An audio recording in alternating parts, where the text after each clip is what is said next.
Hey, Stephen Yonti here with some more model car history. And today it's going to be Pyro-Mania. If you were a kid, you might remember burning classic models like the Pyromaniacs we all were as kids.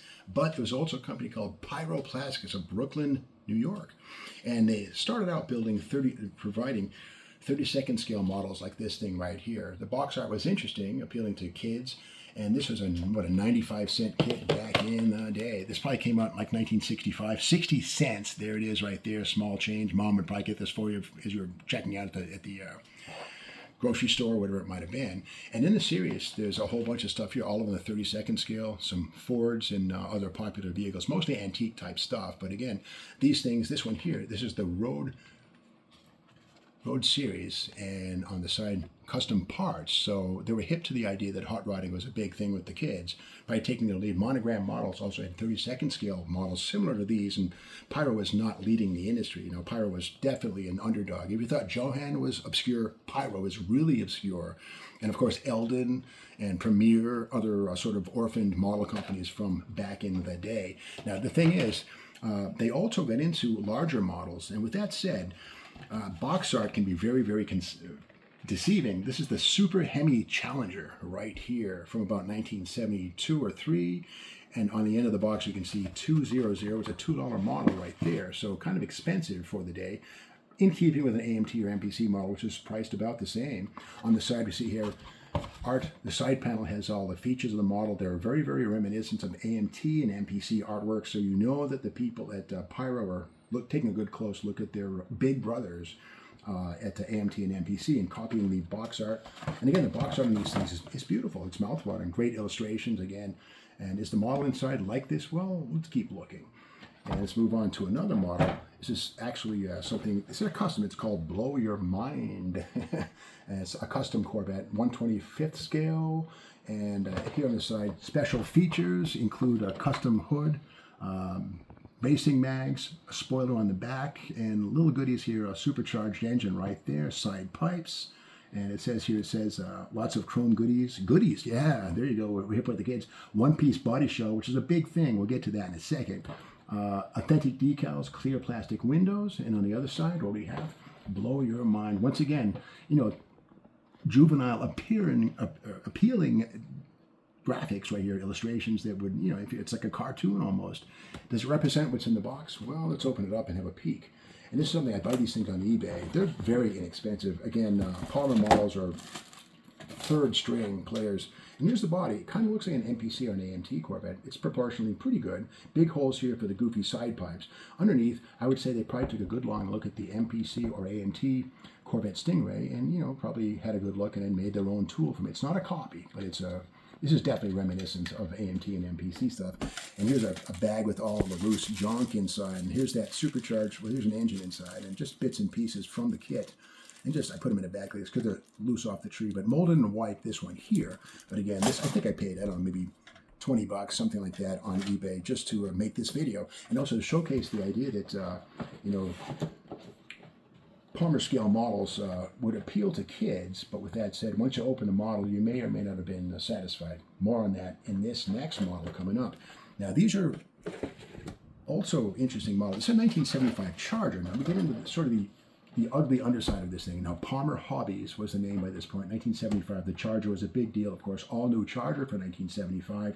74 back to 71 were a different Coke bottle style car, but 75 kind of more like the Cordoba. Same basic idea. And here's the box art on the side. Pretty cool looking thing.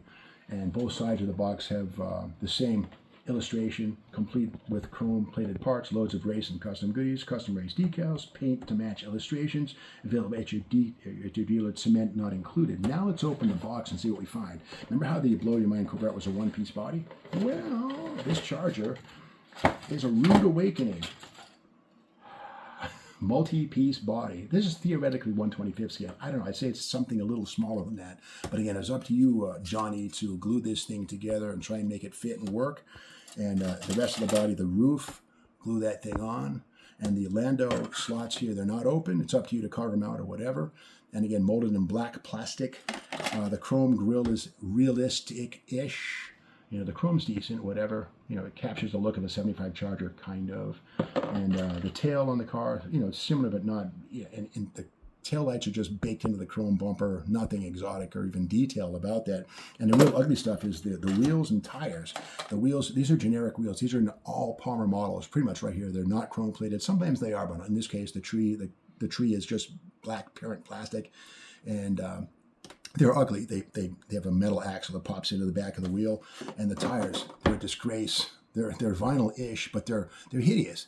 And there's so much mold, so much flash on these things from coming out of the vinyl dye that I think I'd become very depressed. And even this inside of the mold, the little skeets on these things, the teats right there, still on it.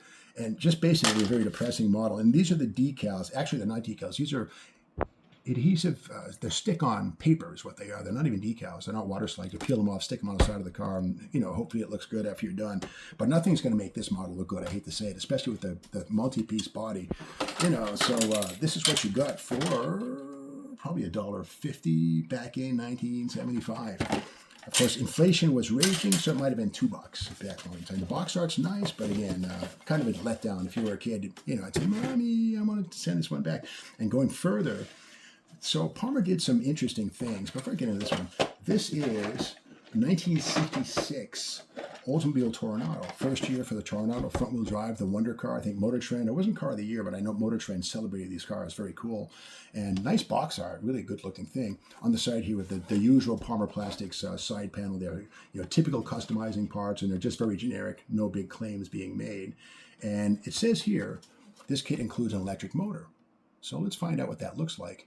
And again, motorized right here. And I think Monogram and AMT both had some motorized kits. I think AMT had the Motorific. It was basically an AMT model turnpike. That's what it was, a model turnpike. Electric motored cars. Scale as a slot car is what it was, 1/25th scale.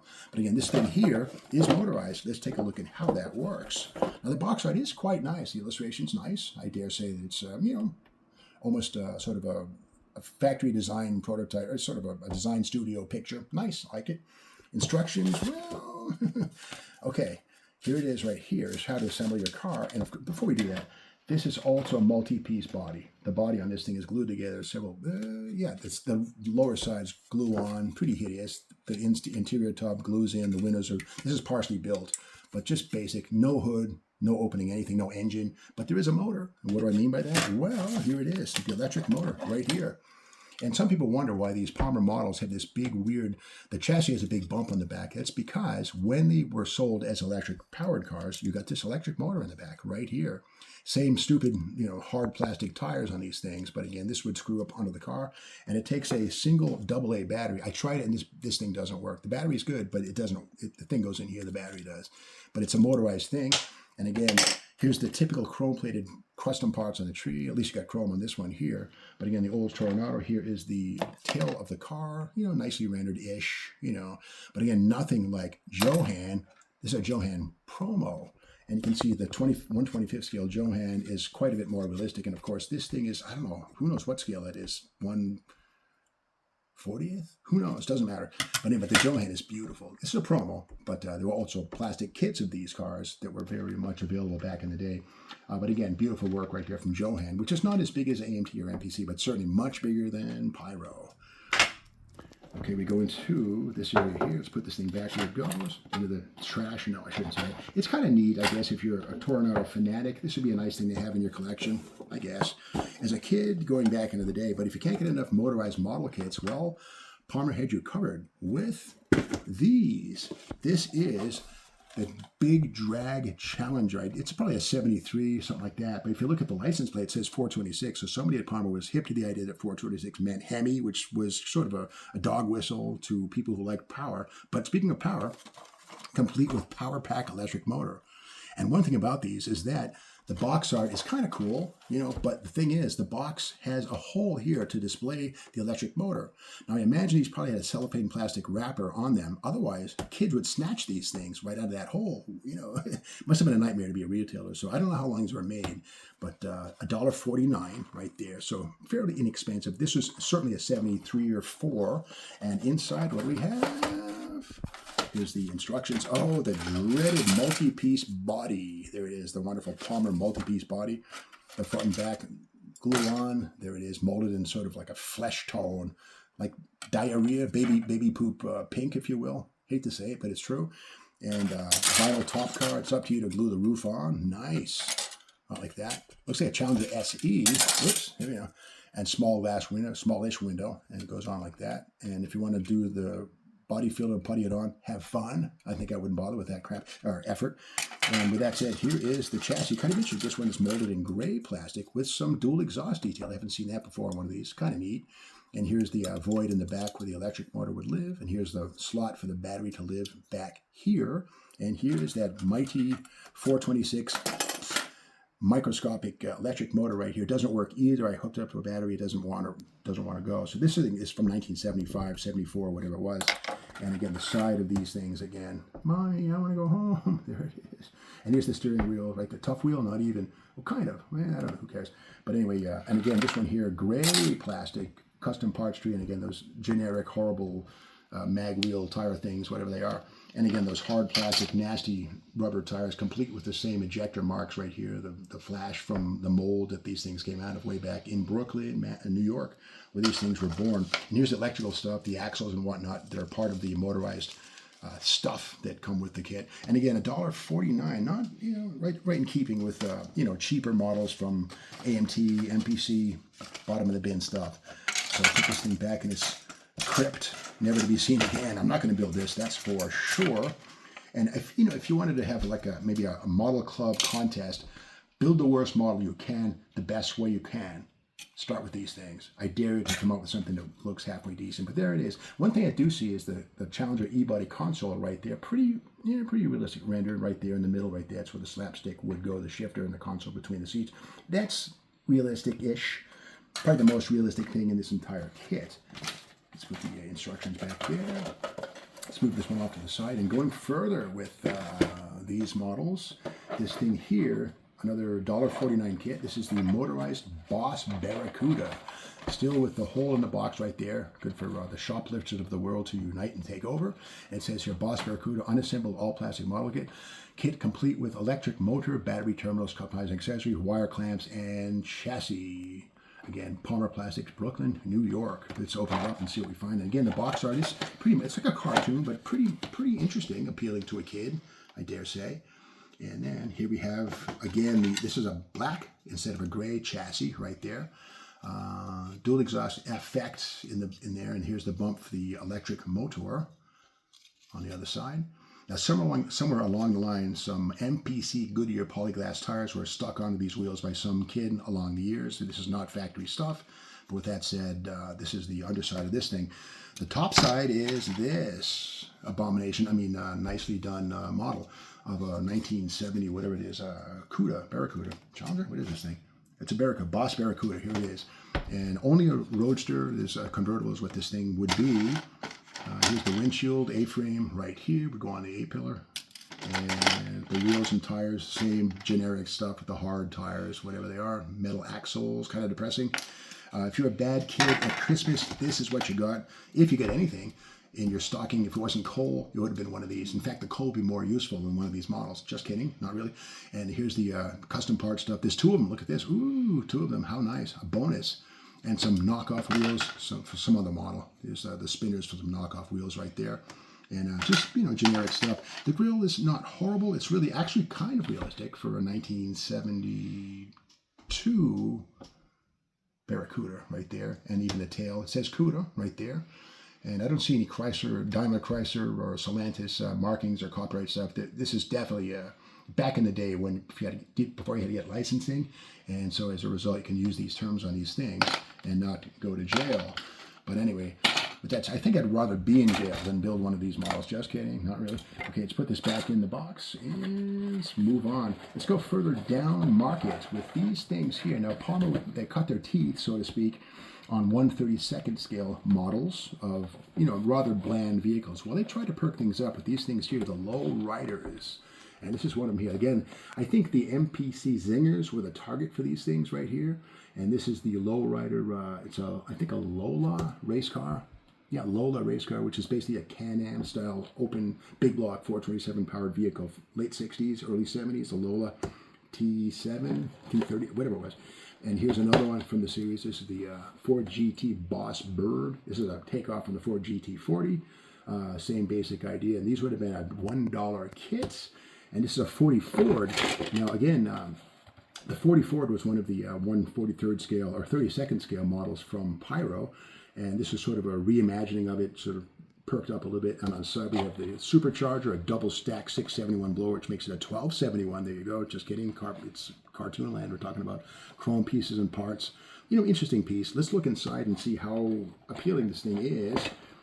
And okay, here's the body. I think this is a standard. This is the stock one, but I think the wheels are gone. Oh, here's the engine. Okay, here's this double supercharger, which I think you glue onto the top of the hood, right, like that. Totally realistic. And then the windows are here, and the side pipes, everything's here. And anyway, so, and getting back to the wheels and tires on these things, and again, these were sort of 1/32nd scale models with 1/25th scale tires. And getting back to that, and here is the Ford GT, and here it is. Look at these tires. They look like they're MPC, but they're bigger than they're not MPC. They're just no-name tires. There's no naming or branding or anything. These are slicks on the back. Very nice. There's no run out of these wheels at all. Won't wobble at high speed at all. And then the front tires are skinnier, and the alignment's perfect on this thing. And you see Holman and Moody stickers on this thing. I'm sure that Holman and Moody are very happy to have their name on such a fine model. Here it is. And it's not even, it's basically a sticker. It's a piece of paper with adhesive on the back. And Holman and Moody, of course, well known for their efforts in NASCAR. And I think they had some work, they did some work with certain road race teams, of course, as well. But there it is right here. And inside of this thing, kind of cool. If you were a kid back in the day, in 1970, the Apollo landing, and the world was talking about that. You probably, if you bought any kind of model kit, you got one of these things inside of it. This was you send a dime to get a model of the lunar lander. And 10 cents, there it is right there, science program, Garden City, New York. And these were you see these in like Revell kits and stuff like that, so kind of cool. I never did it. You're supposed to tape a dime to this thing right there, place a dime there, and fold it over and mail it off. And the dime will not get lost in postage and shipping. No one happened, never happens. So we have this, and that's the story of the Boss Bird and the Lowriders, an effort on Pyro's part to get into the MPC zingers, which were similar to these things but better executed. And again, MPC Mount Clemens, Michigan, had far deeper resources than Pyro Plastics did in New York City. And it's kind of cool here. If you look here, the box, the logos on these things. Which one is it? There's one of these things actually is a Pyro Plastics logo that is kind of very reminiscent of MPC. There it is right here. PSM, Palmer Scale Models. Let me get this rigged up here. Okay, PSM, Palmer Scale Models. And then MPC, Model Plaques Corporation. I wonder if maybe that was influenced or borrowed or whatever. Palmer Scale Models. If, you know, it's best to emulate the best, and there it is right there. And wrapping this thing up, this Pyro-Mania episode of the Model Car Showcase thing, let's knock these over. It's like Christmas morning if you were a very bad child all year long. This is what Christmas would look like. Kidding? Not really. Okay, Pyro Plastics, 1973. It's a dealer catalog right here. Pretty cool, you know, Palmer hobby kits, and here it is again, PSM. Here's that logo right there. You know, PSM sort of MPC-ish, but not really. And we go through this. And by the way, on the back page, hobby kits for historians, military, like old, like Civil War stuff right there, cannons and anatomical things right here, elephants and things. They're kind of like the lifelike models from, you know, the science classes, that they're dissecting the frog. Nice stuff, I imagine. And these are $1 a piece on these things here. And $1.30 for the historic cannons, the Cannon series. But going into the automotive realm, let's open this thing up and take a peek.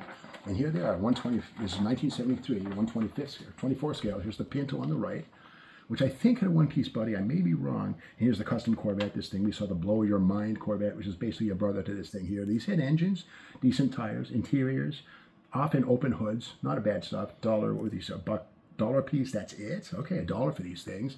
And let's go to the next page and see what else we can learn. And here's motorized stuff. Here's a Maverick on the right-hand side. $2. Again, the electronics were very expensive. All that microprocessor, very expensive stuff. Okay, and $2 for these. Now here we go back to the Lowriders, and these were the ones that were sort of taking over or trying to take on the MPC Zingers. And here it is. These things here, the various ones in the series. You know, kind of goofy. And these were priced at $1. And here's the other ones. The Rolls Royce Ford two-door and a Model T thing being a hot rod thing. And going further, and here is the Super Stalkers series right here. And these are 124 scales, and they're the big values, $2 a whack on these things. The Super Hemi Challenger, we saw the box on that thing.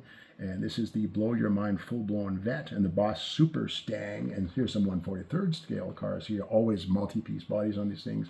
Kind of a nightmare to make them nicely. But as a kid, with a tube of testers, you were ready to rock with one of these kits. And kind of cool here, they sold these things. These are the basic 143. This is where Palmer kind of get its start right here. And these are very difficult, not difficult, they're simple models to build. Molded in one color always. The tires are molded in one piece. The wheels and the tires are molded in one. The hubcaps are molded in.